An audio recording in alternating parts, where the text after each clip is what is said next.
కర్నూలు జిల్లా చిట్యాలలో TDP YCP వర్గాల మధ్య ఘర్షణ జరిగింది. వైసీపీ సంతకాల సేకరణ కార్యక్రమానికి వెళ్తున్న సమయంలో ఇరు వర్గాల మధ్య గొడవ జరిగింది. దీనిపై మాజీ ఎమ్మెల్యే శ్రీదేవి మండిపడుతున్నారు. తన భర్తను హత్య చేసినట్లే తనపైన హత్యాయత్నం జరిగిందంటున్న శ్రీదేవితో మా ప్రతినిధి శ్రీరామ్ ఫేస్ టు ఫేస్. జిల్లా చిట్యాల గ్రామంలో మాజీ ఎమ్మెల్యే కంగటి శ్రీదేవిపై నిన్న దాడి యత్నం జరిగిన పరిస్థితి. అయితే జిల్లా ఎస్పీకి ఫిర్యాదు చేశారు. మేడం చెప్పండి, నిన్న జరిగిన ఘటన అసలు ఏం జరిగింది, ఎస్పీ గారికి ఏం విన్నవించారు? అంటే మేము కోటి సంతకాల సేకరణ అంటే ఇది మెడికల్ కాలేజీల గురించి మేము స్టార్ట్ చేసాం. మేము ఆల్రెడీ ఒక గ్రామం చేసుకొని మళ్ళీ చిట్యాల గ్రామంకి వెళ్తున్నాం. అంటే వాళ్ళు దుర్మార్గంగా తాగినారు, రాకూడదు మా గ్రామం లేకని చెప్పి అడ్డగించడం జరిగింది. దుర్మార్గంగా కూడా మా మర్దికారు కూడా రాళ్ళు విసిరి దౌర్జన్యంగా చేసి అద్దాలు పాల్గొట్టడం కూడా జరిగింది. ఇవన్నీ కూడా ఒక మహిళను చూడకోకుండా, గ్రామానికి వెళ్ళకోకుండా, ఏం ఇలాంటి సంస్కృతి ఎక్కడి నుంచి వచ్చింది, ఒక మహిళను చూడకోకుండా వీళ్ళు ఇలాగ చేయడం అని చెప్పేసి మాకు చాలా బాధ అనిపించింది. నిన్న జరిగిన సంఘటన చూస్తే మా వైసీపీ కార్యకర్తలంతా గట్టిగా ఉన్నారు కాబట్టి వాళ్ళకు భయం పడకోకుండా కూడా ఆ గ్రామానికి వెళ్ళి చిట్యాల గ్రామంలో మేము ప్రోగ్రామ్ చేసుకొని మళ్ళీ కూడా పక్కనున్న ఆలంకొండ గ్రామానికి కూడా వెళ్ళి మేము ప్రోగ్రామ్ చేసుకోవడం జరిగింది. మళ్ళీ ఇలాంటి దుర్మార్గులు ఉండడం వలన కూడా ఊర్లలో ఫ్యాక్షన్లు ఏర్పడతాయి. ఇప్పుడు వాళ్ళు ఆ గ్రామంలో రెచ్చగొట్టినారంటే మరి అదే గ్రామంలో మా పార్టీ వాళ్ళు ఉంటారు. వాళ్ళు కూడా రేపు పొద్దున వాళ్ళ మనుషులు వస్తే, వాళ్ళ టీడీపీ వాళ్ళు వస్తే మా వాళ్ళు అడ్డుకుంటారు. అలాంటప్పుడు ఘర్షణలు జరిగి ఫ్యాక్షన్లు ఏర్పడతాయి. అలాంటివి పునరావృతం కాకుండా ఎస్పీ గారు అలాంటి టోకరీ విధవలందరికీ కూడా జాగ్రత్తలు తీసుకోవాలి. అలాంటి విధవలకి బుద్ధి వచ్చేటట్టుగా కూడా మీరు చర్యలు తీసుకొని జాగ్రత్తలు తీసుకోవాలని చెప్పేసి చెప్పడం జరిగింది.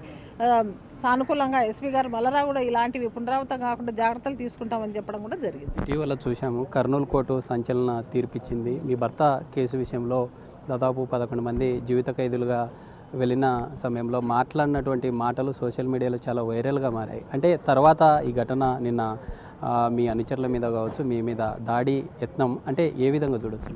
అదే మొన్న ఒకటే చెప్తున్నాను అందరికీ కూడా, ఎందుకంటే తాగుడు వలన అలాంటి పరిస్థితులు తల ఎత్తుకొని ధైర్యంగా నా వైపు కూడా చూడని పరిస్థితిలో ఉన్నారు వాళ్ళు. అంటే ఏ విధంగా తాగి వాళ్ళు ఏం చేస్తున్నాం కూడా తెలియని పరిస్థితిలో ఉన్నారు. వాళ్ళు ఏం చేసి నన్ను ఎత్తిన బండ వేసినా కూడా వాళ్ళు అమ్మ మీద బండ వేస్తున్నాం అనే ధ్యాస కూడా లేని పరిస్థితిలో ఉన్నారు.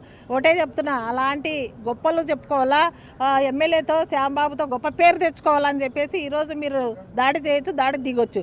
ఈరోజు ఒకటే చెప్తున్నా, నా భర్తను చంపి 11 మంది ఎలాగైతే జీవిత ఖైదు ఆ రోజు ఖైదు పడినప్పుడు మాట్లాడిన మాటలు ఒకసారి గుర్తు తెచ్చుకోండి. కేఈ వాళ్ళను నమ్మొద్దండి. వాళ్ళని నమ్మి కూడా మేము భార్య పిల్లలకు దూరం అయిపోయి జైలపాలైనాము.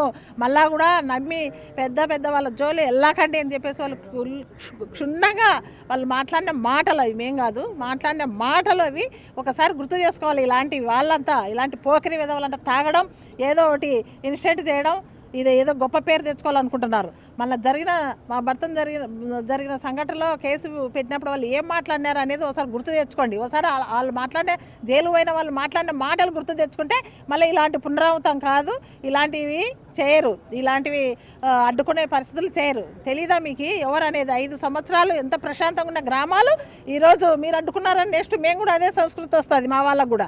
అప్పుడు ఏం చేయాలి? ఒకరికొరు లాస్ట్కు చంపుకునే పరిస్థితికి వస్తారు. అలాంటివన్నీ కూడా కాకూడదు, పునరావృతం కాకూడదు. మళ్ళా కూడా కృష్ణగిరి మండలం ప్రశాంతంగా ఉండాలని చెప్పేసి మేము 5 సంవత్సరాలు చాలా ప్రశాంతంగా ఎమ్మెల్యేగా ఉన్న గవర్నమెంట్లో ప్రశాంతంగా ఎక్కడా కూడా అలజడులు లేకుండా, ఎక్కడా కూడా ఇలాంటి దారికి మళ్లించకుండా కూడా జాగ్రత్తలు చూసుకున్నాం. ఇలాంటి సంస్కృతి వద్దని.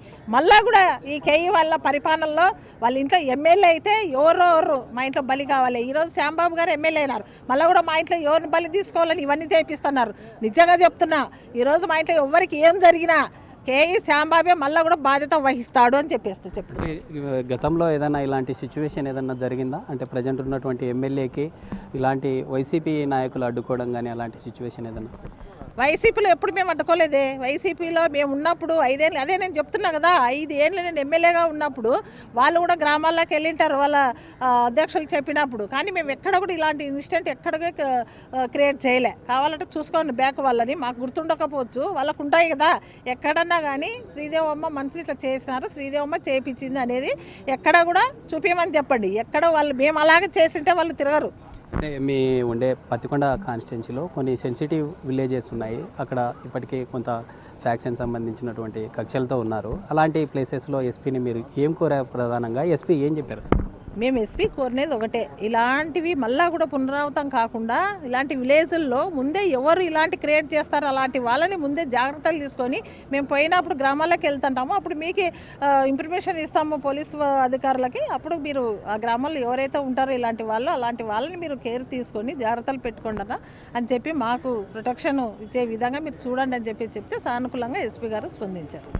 ఇది మొత్తంగా కర్నూలు జిల్లాలో మరోసారి ఏదైతే ఈ గతంలో ఉన్నటువంటి పాత కక్షల నేపథ్యంలోనే ఇలాంటి దాడి యత్న ఘటనలు చోటు చేసుకుంటున్నాయి. గతంలో వైసీపీ హయాంలో ఇలాంటి ఘటనలు ఎక్కడా చోటు చేసుకోలేదు. టీడీపీ ప్రభుత్వం ఇలాంటి ఘటనలకు పాల్పడడం సరైంది కాదంటూ కూడా జిల్లా ఎస్పీని కలవడం జరిగింది. జిల్లా ఎస్పీ కూడా సానుకూలంగా స్పందించి ఖచ్చితంగా ఎక్కడైతే ఇలాంటి ఘటనలు చోటు చేసుకున్నాయో అక్కడ ఖచ్చితంగా భద్రతను నియమిస్తామంటూ కూడా తెలిపిన పరిస్థితి. ఇప్పుడు రాజుతో శ్రీరామ్, బిగ్ టీవీ.